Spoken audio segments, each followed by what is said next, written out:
Ну, а далее, значит, Лариса Владимировна Нестерова нам представит свой опыт подготовки учащихся государственной итоговой аттестации по географии. Пожалуйста, Лариса Владимировна.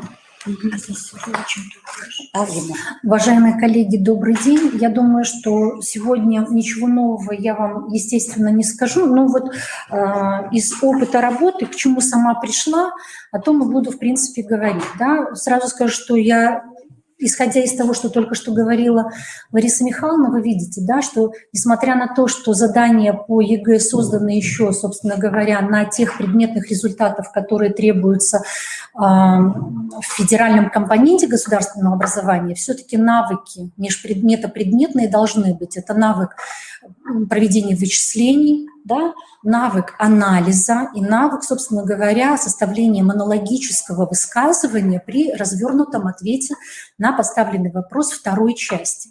Ну, давайте посмотрим. Значит, хотелось бы сказать вот что. Я начну с того, что если мы анализируем, собственно говоря, сколько выпускников ежегодно у нас выбирают наш предмет любимый на единый государственный экзамен, мы понимаем с вами, что это очень маленько. Что значит 2,5%? Мы с вами говорим о том, что в принципе у нас сдают 1-2 человека. А отсюда мы с вами можем сделать вывод, что здесь должен быть только индивидуальный подход.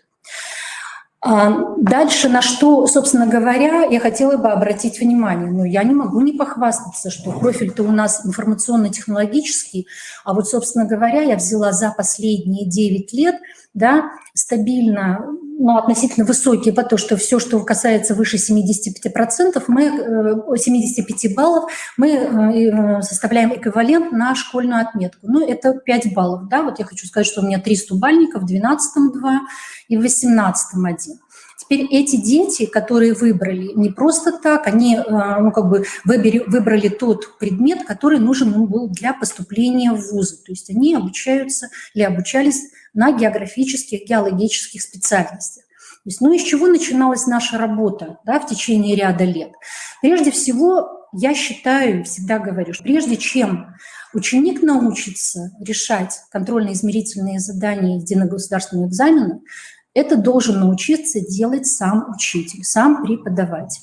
Первое, с чего начинается, мы должны посмотреть на блоки содержания, то есть на что мы должны акцентировать индивидуальную работу в течение 2 лет. Да, коллеги, 2 года мы готовимся к единому государственному экзамену, потому что, собственно говоря, охват того предметного содержания, который выносится на единый государственный экзамен, он довольно-таки большой, то есть начиная с 5 класса. А мы знаем, что произошло с географией, с содержанием географии 6 класса, когда взяли и все это разделили на 2 года. Да?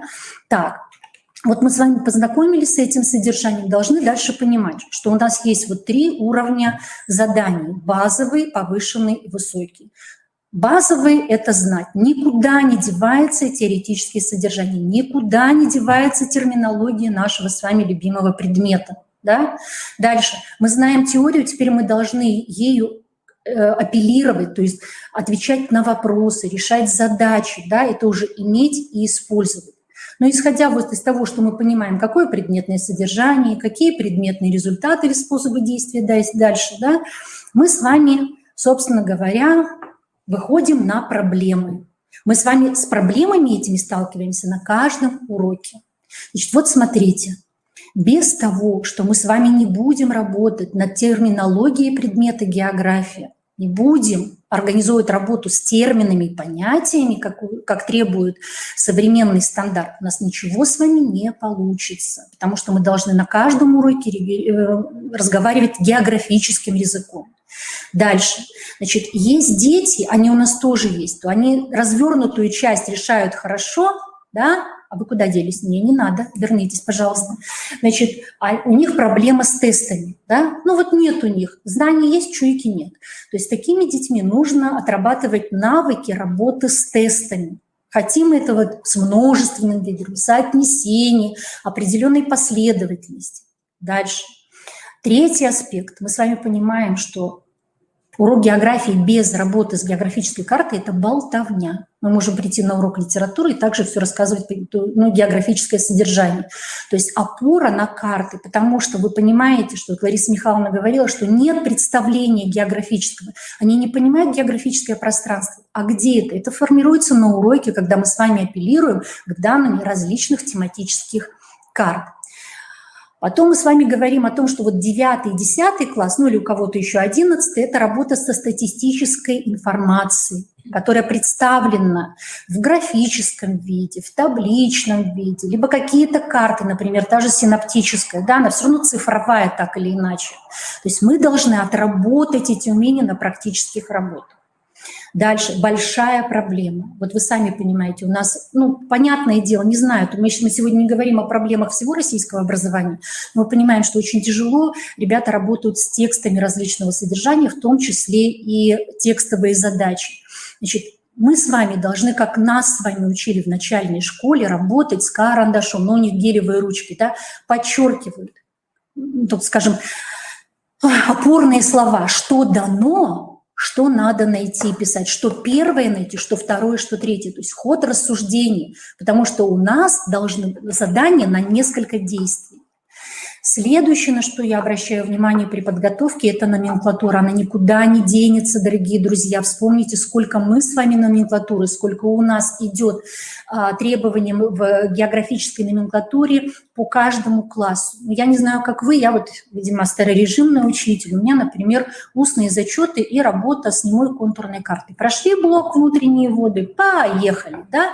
Это просто дети у нас знают. Во-первых, я всегда говорю, я еще учитель биологии, у нас, понимаете, мы homo sapiens, человек разумный, потому что используем кору больших полушарий головного мозга. Если мы его не используем, мы, извините, обезьянки.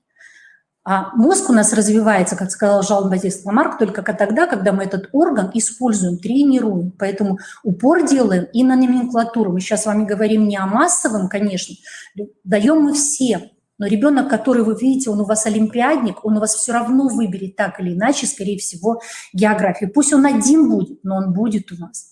Дальше. Так, значит, ну и, собственно говоря, да, вот, собственно, что мы делаем на уроке. Я всегда говорю, когда к нам в 8 класс приходят, я говорю, дети, я ничего не хочу сказать про своих коллег, но я говорю, что это массовая школа, немножко другие приоритеты, условно говоря.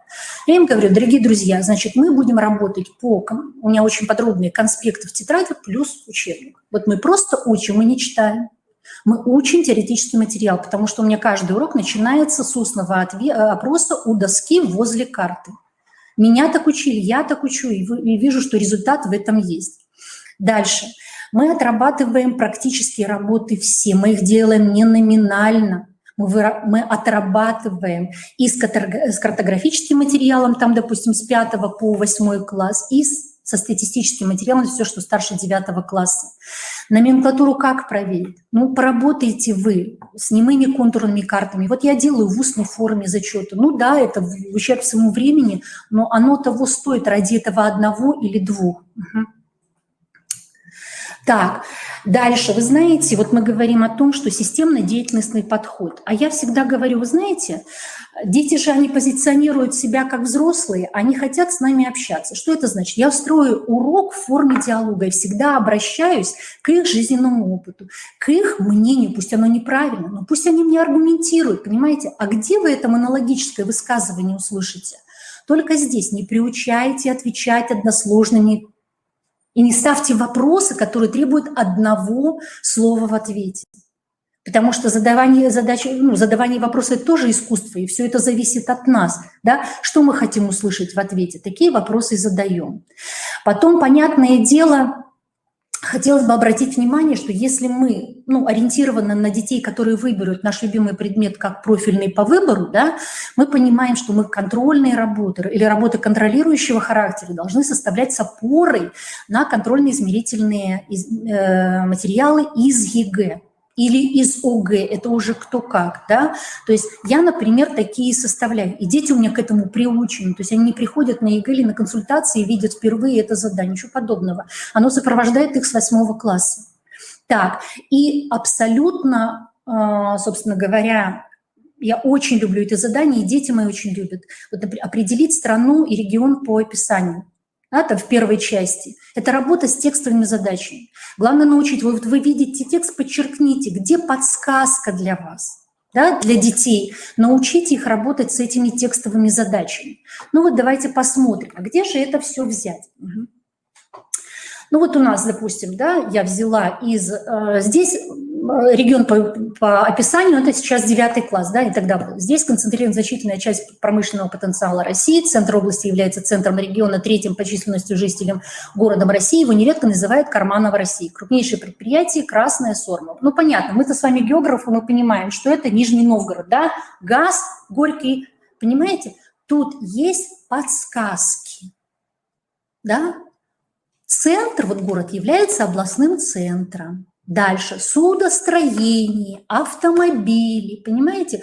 Я думаю, что не вспомнят дети про Хохлому, собственно, и про Городец, но есть подсказки. И вот я когда регион изучила, допустим, там центральную Россию, допустим, я нахожу вот такие задания, и мы с ними тренируемся. У меня, например, начинается соревнование «Кто быстрее», да, причем в атлас они не смотрят.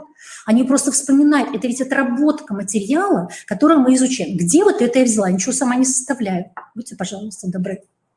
Следующий. А вот, слушайте, у нас дедушка интернет, как я говорю, меня уже дети цитируют, это большая свалка, где есть положительное, да, и непроверенная информация. Вот смотрите, я нашла, есть вот такая, поищите, пожалуйста, коллеги, в интернете, есть к учебнику, я вот не вижу, Ким Алексеева, для 8 класса и для 9. То, что я вам демонстрировала сейчас, это 9 класс по каждому региону. И вот смотрите, что есть. Вот она, практическая работа. Смотрите, справа я дала.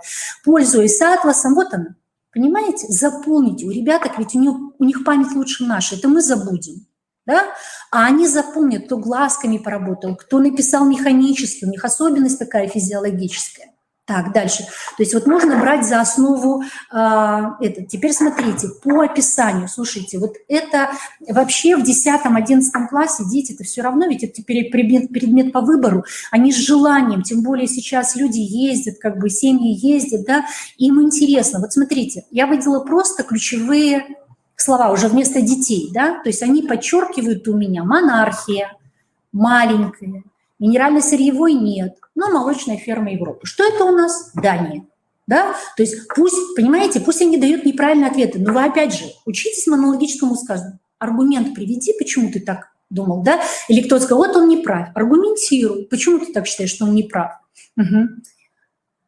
Дальше. Ну и, собственно говоря, вот я про то, что, знаете, кимы использовать. Вот, допустим, в помощи учителя назвала, вот когда мы регион зарубежную Европу изучаем, вот у меня в контрольной работе, да, одно из заданий.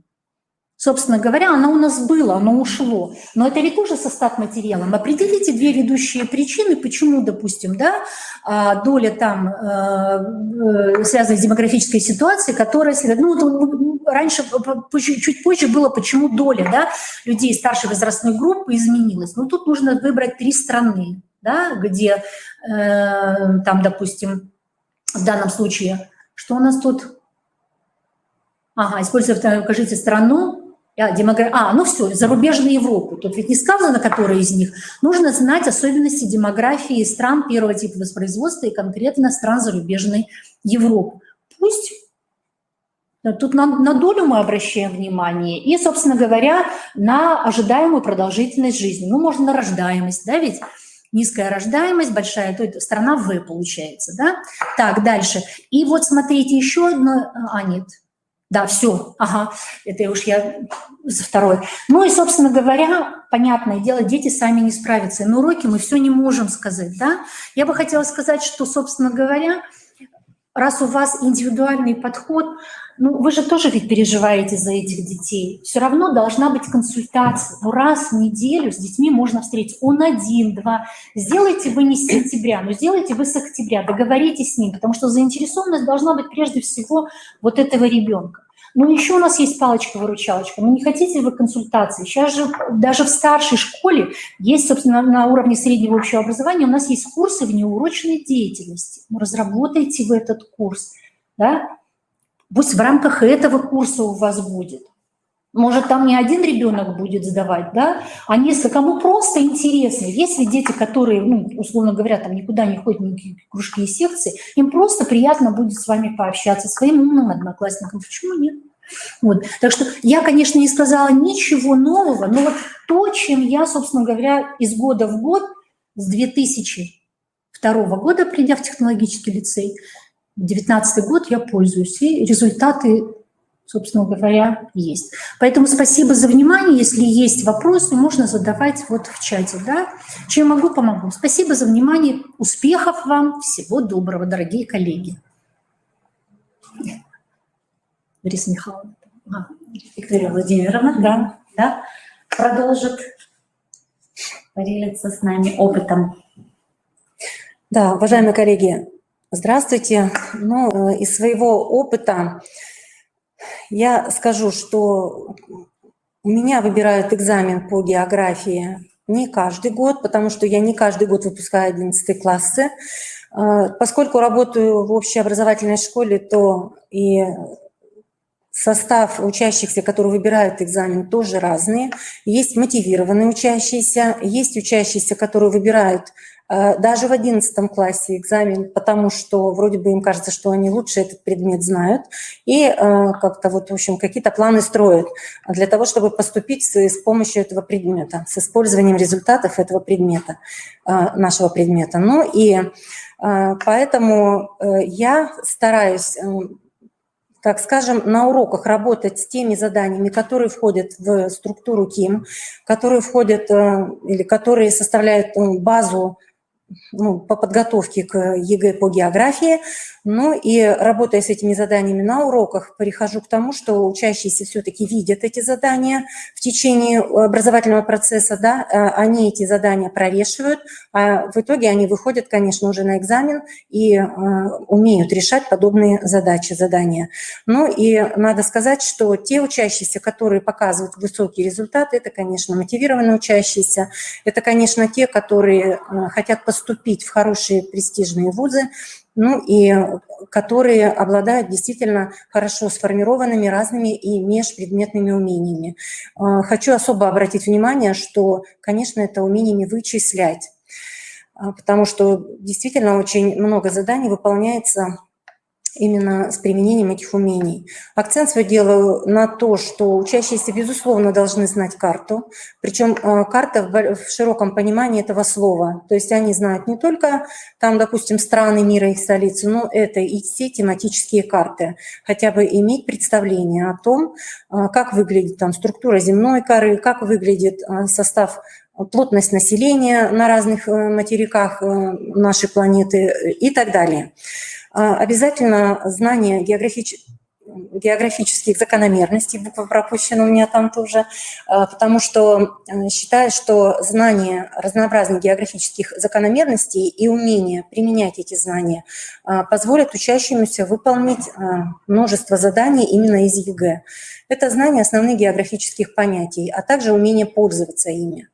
Для работы с учащимися я провожу обязательно индивидуальные занятия, ну, в виде консультаций чаще всего. И здесь уже предлагаю решение каких-то сложных задач, или учащиеся спрашивают, что им необходимо, в чем им помочь, и оказываю помощь. Это выдаю индивидуальные задания на уроках, в том числе для тех, кто готовится к экзаменам, и для отработки этих заданий во внеурочное время. А также предлагаю к использованию разнообразные электронные ресурсы, сейчас их много, для тренировки, для прорешивания разных заданий. И проанализировав контрольно-измерительные материалы для работы в 10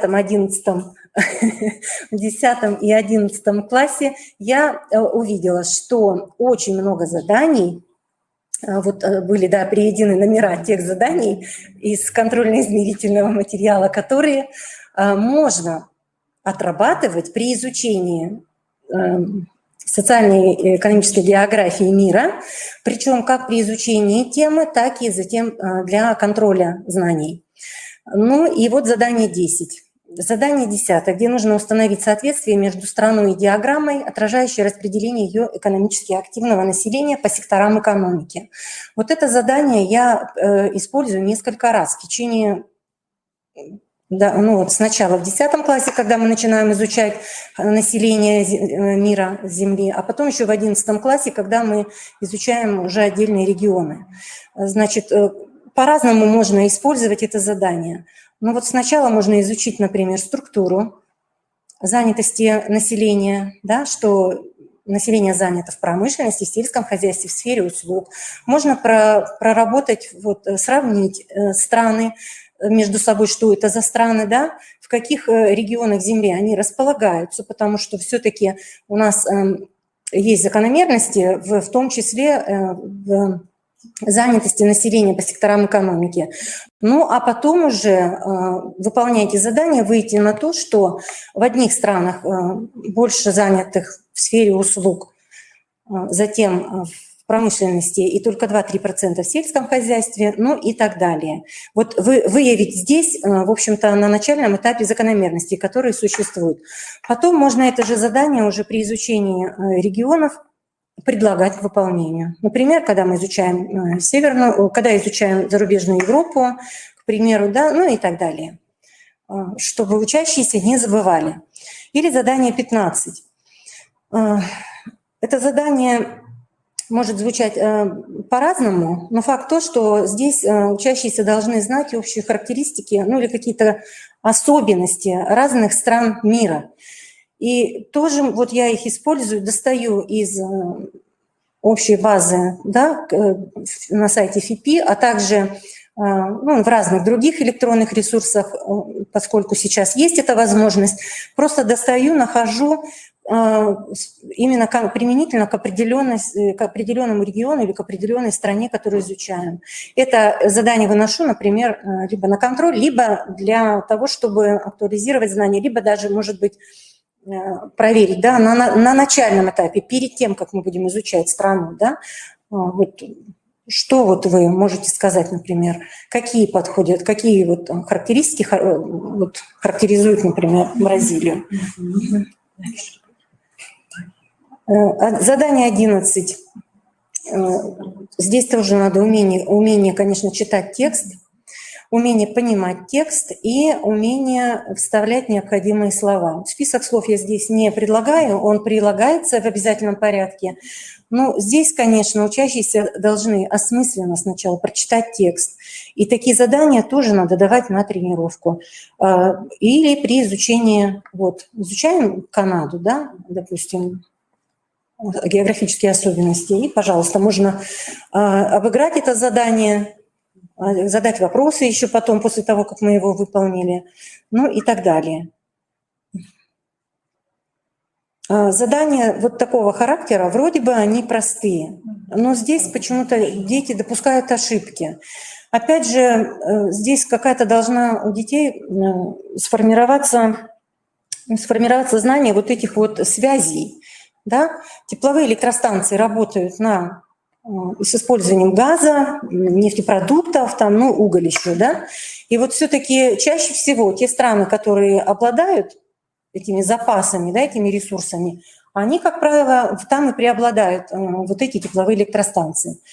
И тоже при изучении хозяйства мира, в данном случае топливную промышленность или электроэнергетику, да, ТЭК изучаем, можно предлагать такие задания. И при изучении, например, для того, чтобы выявить эту закономерность, да, которая существует, и уже на контроле в обязательном порядке.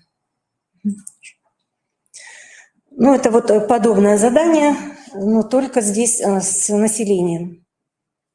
Как ни странно, здесь, может быть, дети ошибаются, потому что элементарно не знают, где расположены страны. Австрию с Австралией путают и так далее. Но это, конечно, уже очень слабо подготовленные дети. А поскольку я вот еще раз говорю, что у меня выбирают разные по уровню подготовленности и мотивации, самое главное, учащиеся, то даже если он, вот такой ученик, если ему задать базу, если он научится решать такие задания, то это уже хорошо. Задание 24 – это то, о чем говорили, работа тоже с текстом, да, выделение ключевых каких-то слов, подсказок, ну, тоже с целью. Я провожу даже, можно сказать, целые уроки, когда мы изучаем особенно регионы. Я предлагаю также вот действительно на скорость и выбираю абсолютно из свободных источников, выбираю вот эти описания, и мы с детьми тренируемся. Они очень любят. Уже даже, знаете, начиная с 7 класса. А вот это задание мне тоже очень нравится, потому что тема населения можно, в общем-то, в тему населения можно очень хорошо вставить. В том числе и изучая характеристики населения, да, и рождаемость, и смертность. И, допустим, в данном случае на примере конкретного государства, зная, да, к какому типу стран относится это государство, можно уже даже выявить закономерности. Да, какова рождаемость в странах такого типа, там, какова смертность, высокая, низкая. Ну и самое главное, конечно, вывести в решение задачи, да, то есть уже умение объяснить, а почему там, допустим, доля лиц старше 65 лет в возрастной структуре населения увеличилась. Но вот я такие задания обязательно даю, и я обратила внимание, что даже в 10 классе вот сначала мы разбираем разбираем это задание на уроках, и вроде бы учащиеся все поняли, нашли 2 причины, указали их. Буквально через урок я даю подобное задание, и забывают ведь эти причины. Поэтому отработка, чтобы они все-таки вышли на алгоритм, да, выполнения этого задания, чтобы они научились все-таки, ну, чтобы как-то понимали вот эти данные, для чего они вообще нужны, с какой целью вот это все вот мы отрабатываем. И также можно это задание и при изучении общей характеристики населения, да, использовать, и при изучении характеристики населения регионов. На этом я завершаю. Конечно, похвастать таким количеством высокобальников, как Лариса Владимировна, я не могу. Но вот в 2020 году действительно мне повезло, меня выбрали мотивированные действительно учащиеся, и поэтому у меня там сдавали 5 человек экзамены, 4 человека набрали более 80 баллов. Мне, конечно, было очень приятно, что такие дети именно выбрали в 2020 году этот экзамен. Спасибо всем за внимание, успехов в работе. Да, и если есть вопросы,